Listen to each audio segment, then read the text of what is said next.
جہالت جو ہے وہ دل اور ایمان اور نور کے درمیان اندھیرا کر دیتی ہے، رکاوٹ پیدا کر دیتی ہے. قرآن جہالت کو دور کرنے کا ذریعہ ہے. جب قرآن کے ذریعے جہالت دور ہوتی ہے تو دل لہلہانے لگتا ہے، ایمان کے ساتھ، قرآن کے ساتھ سینے منور ہو جاتے ہیں، خوش ہو جاتے ہیں، روشن ہو جاتے ہیں. قرآن مجید میں شفا کے 3 معنی ہیں کہ یہ گمراہی سے شفا ہے کیونکہ اس میں ہدایت ہے، بیماری سے شفا ہے کیونکہ اس میں برکت ہے، اور اسی طرح فرائض اور احکام کو معلوم کرنے کے بارے میں شفا ہے. کیونکہ جب ہم کسی چیز پر عمل کرنا بھی چاہتے ہیں، فار ایگزامپل اب رمضان قریب آ رہا ہے، روزے تو ہم ہر سال روٹین کے رکھ ہی لیتے ہیں، قیام اللیل بھی کر لیتے ہیں، لیکن اس کے ساتھ ساتھ اکثر لوگ اپنی زکوٰۃ نکالتے ہیں رمضان کے اندر. لیکن ہوتا کیا ہے، لا علمی کی وجہ سے ہم صحیح طور پر کام ہی نہیں کر سکتے، ہم صحیح فنکشن نہیں کر پاتے. ہمارے دل میں ڈاؤٹ رہتا ہے، پتہ نہیں اس پہ زکوٰۃ ہے یا نہیں، پتہ نہیں کتنی نکالنی. یعنی چھوٹے چھوٹے کوشچنز ہوتے ہیں جو ہمارے اندر ایک بے چینی پیدا کیے ہوئے ہوتے ہیں. لیکن اگر ہم قرآن پڑھیں اور قرآن کو سمجھیں تو ان میں سے بہت سے سوالوں کے جواب مل جاتے ہیں. پھر کچھ اسپیسیفک کوشچنز رہ بھی جاتے ہیں کہ جن کو مزید علماء نے ڈسکس کر کے اور مزید علم حاصل کر کے ان کو حل کیا ہوتا ہے. تو فرائض پر بھی عمل کرنے کے لیے بہت ضروری ہے کہ ہمارے پاس علم ہو. علم کے بغیر ہم اپنے فرائض پر بھی عمل نہیں کر سکتے. پھر اسی طرح آپ دیکھیں جہالت کے علاوہ شک، تکبر، حسد، نفاق، بغض، ہم و غم اور خواہشات کی بھرمار، ان ساری بیماریوں کے لیے قرآن شفا ہے. انسان کو قرآن بالکل مطمئن کر دیتا ہے، جو اس کے پاس ہوتا ہے اس پر وہ قناعت کرتا ہے، وہ راضی ہو جاتا ہے. آپ دیکھیے کہ اگر ہمارے دل میں کوئی شک ہی آ گیا دین کے بارے میں، اللہ کی ذات کے بارے میں، نبی صلی اللہ علیہ وسلم کے بارے میں، تو اس شک سے پھر آپ دیکھیں کہ انسان اچھا بھلا سب کچھ کرتا ہوا سب چھوڑ کے بیٹھ جاتا ہے کیونکہ دل میں شک آ گیا. قرآن شک کو یقین میں بدلتا ہے. اس لیے اس شک کو یقین میں بدلنے کے لیے ضروری ہے کہ ہم ڈیلی بیسس پر کچھ نہ کچھ حصہ اس کا ضرور اپنے علم میں لائیں، اس کو سمجھیں تاکہ ہمارے شکوک و شبہات دور ہوں. پھر اسی طرح شک کے علاوہ تکبر، انسان کو قرآن اس کی حقیقت بتاتا ہے کہ تم کہاں سے پیدا ہوئے، تم کیا چیز ہو، لہذا انسان کے اندر سے تکبر بھی نکل جاتا ہے. پھر حسد، قرآن میں حسد کے بارے میں حابیل قابیل کا قصہ بیان کیا گیا اور پھر حسد کرنے کا انجام بتایا گیا. تو انسان توبہ کرتا ہے کہ میں کسی سے حسد کر کے اپنے اعمال کو ضائع کروں.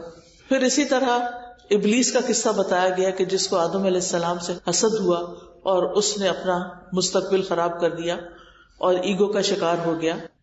تو یہ قرآن ہی ہے جو ان تمام بیماریوں اور ان تمام پریشانیوں کا علاج ہے.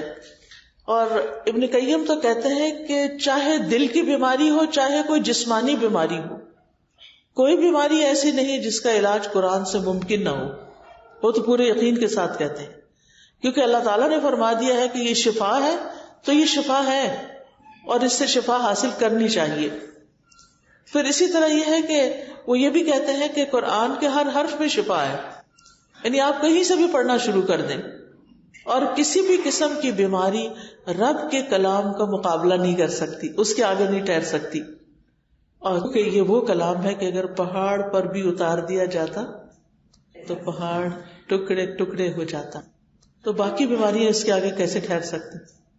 ہمارے اندر کے دل کے پتھر اور باقی جسم کی پتھریاں کہاں رک سکتی ہیں اگر ہم اس کو واقعی پڑھیں اور پورے شوق کے ساتھ اور پوری محنت کے ساتھ اس کو پڑھنے والے ہوں. اور اس کے لیے یقین کا ہونا بھی بہت ضروری ہے. ہم جیسے سوچتے ہیں ہماری باڈی ویسے ہی فنکشن کرتی ہے. اگر ہم یہ سمجھیں کہ قرآن شفا دیتا ہے تو وہ پھر شفا ہوگی انشاءاللہ. اور اگر ہم اس کا ڈینائل ہی کرتے رہیں تو پھر جو ڈینائی کر دیتا ہے اس کے لیے ڈینائل ہی ہوتا ہے.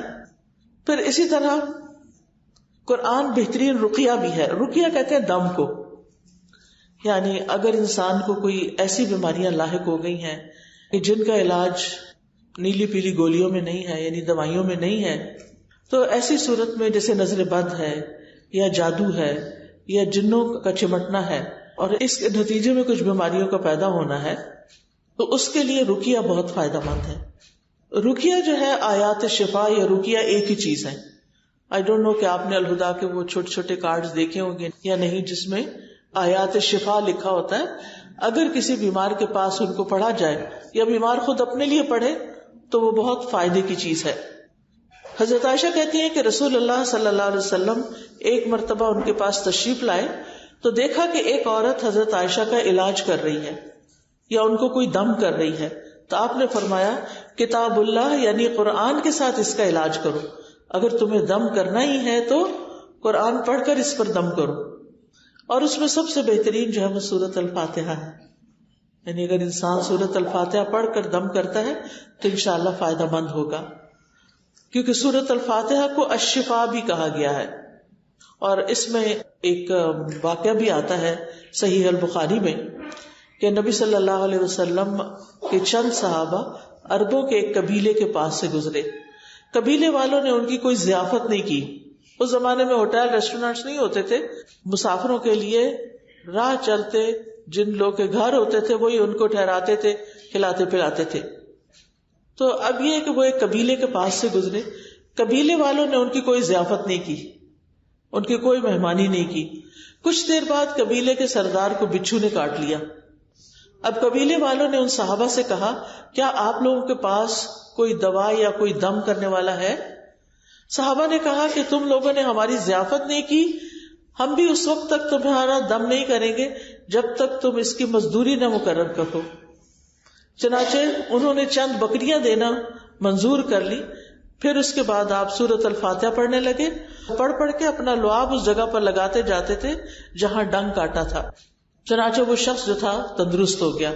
تو قبیلے والے بکریاں لے کر آ گئے. صحابہ نے کہا ہم تو اس وقت تک ان کو ہاتھ نہیں لگائیں گے بکریوں کو جب تک کہ اللہ کے رسول سے پوچھ نہ لیں صلی اللہ علیہ وسلم. تو کیا ہوا جب آپ کے پاس وہ آئے اور آپ کو بتایا تو آپ مسکرا دیے. آپ نے نہ ہاں کی نہ کی بس اسمائل کی، اور یہ آپ کا اکثر انداز ہوتا تھا.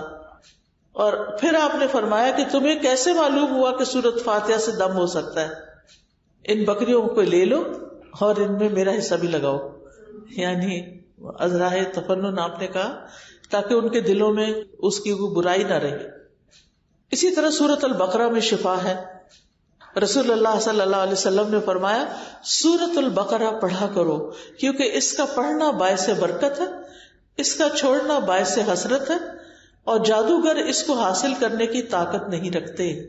یعنی اس پر غالب نہیں آ سکتے، اس کا کچھ نہیں بگاڑ سکتے. لہذا انسان کے لیے ضروری ہے کہ وہ دن میں کچھ نہ کچھ حصہ سورۃ البقرہ کا پڑھ لیا کرے، چاہے پہلی 5 آیتیں کیوں نہ ہو. یعنی صبح قرآن مجید کھولا، سورۃ البقرہ پڑھی اور بند کر دیا. پورا نہیں پڑھ سکے، بچوں کو اسکول بھیجنا ہوتا ہے اور کئی کام ہوتے ہیں، تو پھر اس موقع پر زیادہ ٹائم دیا نہیں جا سکتا. ہاں جب آپ گھر کے کام کاج سے فارغ ہو جائیں تو فارغ وقت میں پھر بیٹھ کر ضرور سورۃ البقرہ پڑھیں. پھر یہ ہے کہ جو قرآن سے شفا حاصل نہیں کرتا وہ ہمیشہ بیمار ہی رہتا ہے. یعنی وہ ایک بیماری کسی دوسری بیماری میں منتقل ہو جاتی ہے، دوسری تیسری میں منتقل ہو جاتی ہے. اور پھر یہ ہے کہ قرآن سے شفا حاصل نہ کرنا دراصل اس کو چھوڑ ہی دینا ہے. تیسری چیز جو یہاں بتائی گئی وہ یہ کہ یہ کتاب ہدایت کی کتاب ہے. ہدایت ہم سب کی ضرورت ہے، اسی لیے ہم ہر نماز کے اندر اہدنا الصراط المستقیم پڑھتے ہیں کہ اے اللہ تو ہمیں سیدھے رستے کی ہدایت دے، اس رستے پہ ہم چلیں، ہم منزل تک پہنچیں اور پھر ہم اس پر استقامت بھی اختیار کریں، اس رستے کو چھوڑ نہ دیں. تو یہ کتاب جو ہے یہ ہدایت کا باعث ہے، اور اللہ تعالیٰ نے اس کو نازل بھی اسی لیے کیا. اللہ تعالیٰ فرماتے ہیں شہر رمضان الذی انزل فیہ القرآن ھدی للناس وبینات من الھدی والفرقان. رمضان کا وہ مہینہ ہے جس میں قرآن نازل کیا گیا. یعنی اللہ تعالیٰ نے یہ کتاب ہمیں رمضان میں دی ہے، اور رمضان کی برکت کی وجہ اس مہینے میں قرآن کا نازل ہونا ہے. دن تو سارے برابر ہوتے ہیں لیکن ایک کو فضیلت دوسرے کی وجہ سے کیوں ہے؟ کیونکہ اس میں قرآن نازل ہوا.